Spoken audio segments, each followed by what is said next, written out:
They say trust is earned. But when it comes to doctors, most of us just give it away. I know I did.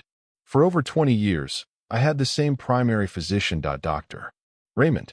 He had a warm smile, soft voice, and the kind of handshake that made you believe everything was going to be okay. And for the first decade, it was. He got my blood pressure under control, helped me navigate retirement. Listen, when my wife died, he felt more like family than a physician. That's what made it all so dangerous. Because when someone earns your trust, you stop asking questions. And that's how it started. The first pill came when I was 62. I'd been complaining about waking up tired, even after 8 hours of sleep. I chalked it up to grief, or maybe just getting older. Dr. Raymond ran some tests. Said everything looked fine, but maybe I was having low-grade sleep disruption. He prescribed a mild sedative. Nothing strong, just something to help the body stay in deep sleep longer. I took it, and it worked. I slept like a baby. The second pill came a year later. I had gained 10 pounds. Nothing drastic. But Dr. Raymond mentioned my cholesterol was slightly elevated. He prescribed a statin. I hesitated. I'd always eaten well, walked daily. But he said, it's just preventive. You're still young, but it'll help keep your arteries clean. Again, I took it. Why wouldn't I? The third came after a checkup where I mentioned joint pain, mostly in the knees. Mornings were the worst. He said, classic inflammation, totally manageable. He prescribed an anti-inflammatory and said I could take it as needed. The fourth was quiet. It crept in after a visit where I mentioned having a hard time focusing. I thought it was stress. Dr. Raymond thought it might be mild anxiety. You've had a hard few years, he said. Let's just make sure it doesn't get worse. That's when he gave me a low-dose antidepressant. I didn't even realize I was taking 4 pills daily until I picked up the refill one day, and the pharmacist raised an eyebrow. This all for you? I laughed. Yeah, I guess I'm getting old. The fifth came after a dizzy spell in the grocery store. I didn't faint, just felt woozy for a second. Dr. Raymond said it was probably orthostatic hypotension, a fancy way of saying my blood pressure dropped too quickly when I stood up. He added a diuretic, said it would balance the numbers. And with that, I was on 5 medications, 0.5 pills, every morning, every night. At first, everything felt fine. I even bragged about how dialed in my doctor had me. I thought I was being proactive. I thought I was safe. But things changed. Slowly. So slowly, I didn't even notice. I started waking up groggy. Not tired, foggy. Like I couldn't quite re-enter the world. I blamed the sedative. So I cut it in half. Didn't help. Then came the shakes. My hands, steady for 70 years, began to quiver when I reached for a glass. It happened once. Then again.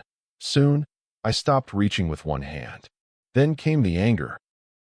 Out of nowhere, someone would ask me a question and I'd snap. I'd apologize, blame stress, but deep down, I felt out of control. My appetite changed. Some days, I was ravenous.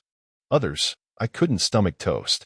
I began forgetting simple things, names, dates. My neighbor's dog's name, a dog I saw every day. At night, I'd stare at the ceiling, heart pounding. Wasn't the sedative supposed to help that? I brought all of it to Dr. Raymond. He nodded, listened, said it was likely just age, told me to keep taking everything as prescribed. I trusted him. I walked out with refills. But deep inside, something felt wrong.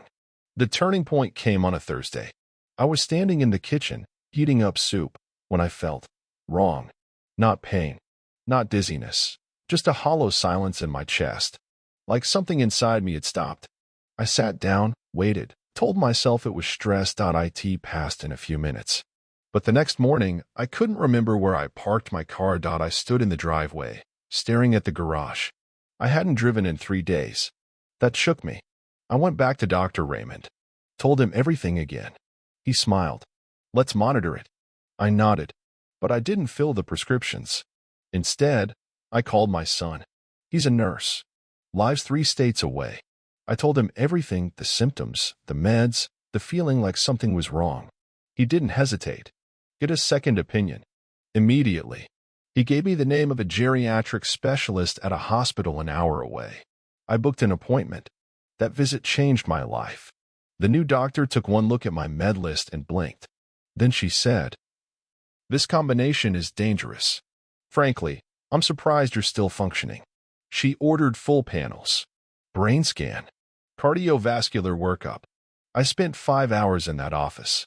A week later, I came back, and what she told me would make my stomach turn. 3 of the medications were interacting. The sedative, antidepressant, and diuretic were causing memory loss, fatigue, confusion, and mood swings. The statin and NSAID, together, they were putting pressure on my kidneys, and I was already showing signs of damage.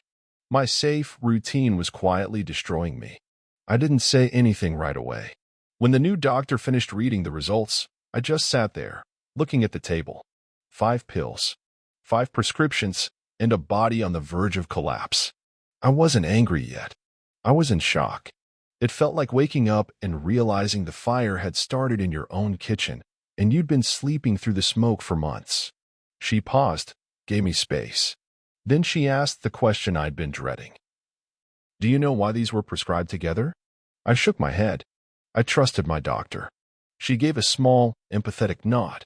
"I believe you. But now you have to decide if you want to keep trusting or start questioning." And that was the moment I changed. We created a plan. It would take time, weeks, maybe months. But she believed the damage could be reversed, not all of it, but enough. Step 1. Taper off the sedative.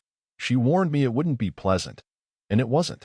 For 5 days, I couldn't sleep more than 2 hours. I had tremors, vivid dreams, nights soaked in sweat.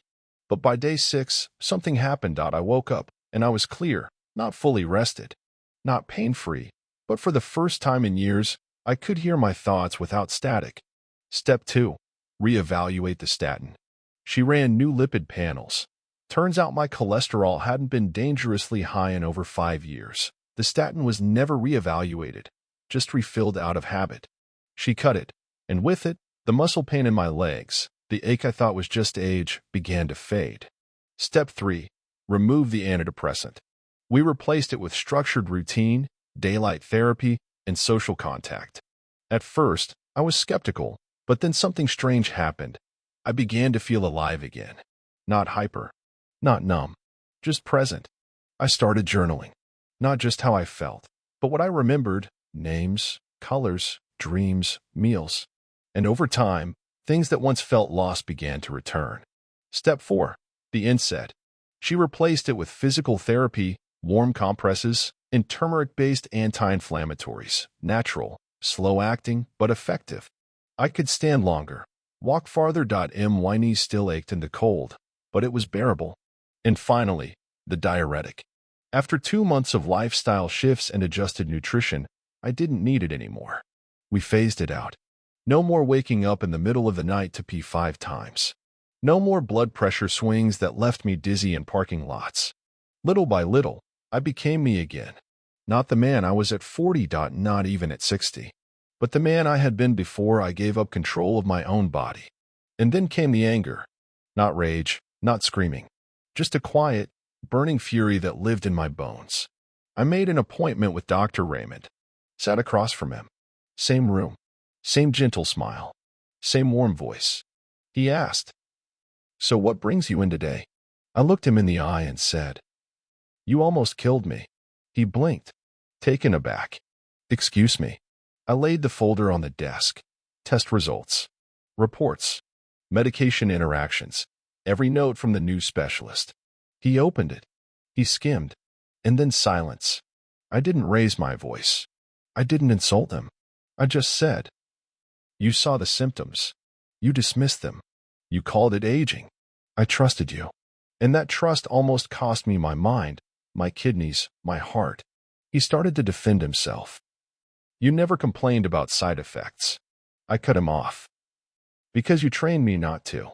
You taught me to accept things as normal for my age. You stopped listening the moment I turned 60. He sat back. He had nothing to say. I stood up. "You won't be hearing from me again." And I walked out. I didn't go to a lawyer. Didn't write a review. Didn't tell the neighborhood. Because this wasn't about revenge. It was about reclaiming my power. Now, every week, I talk to men my age. In coffee shops, libraries, waiting rooms. And I ask one question. Do you know what you're taking and why? Most don't. They trust, just like I did. So I tell them my story. And sometimes they listen. Sometimes they don't. But I plant the seed. Because what almost killed me wasn't medicine. It was blind obedience. Here's what I want you to hear loud and clear. No one, not even a doctor, lives inside your body. No one feels what you feel. No one can save you if you don't speak. So ask, question, push, demand, get second opinions, read labels, notice changes, trust your gut over their script. Because your life, your real life, isn't worth 5 pills that make you sleep through it. I almost lost mine. But now, I'm wide awake. And I will never sleep through a warning again.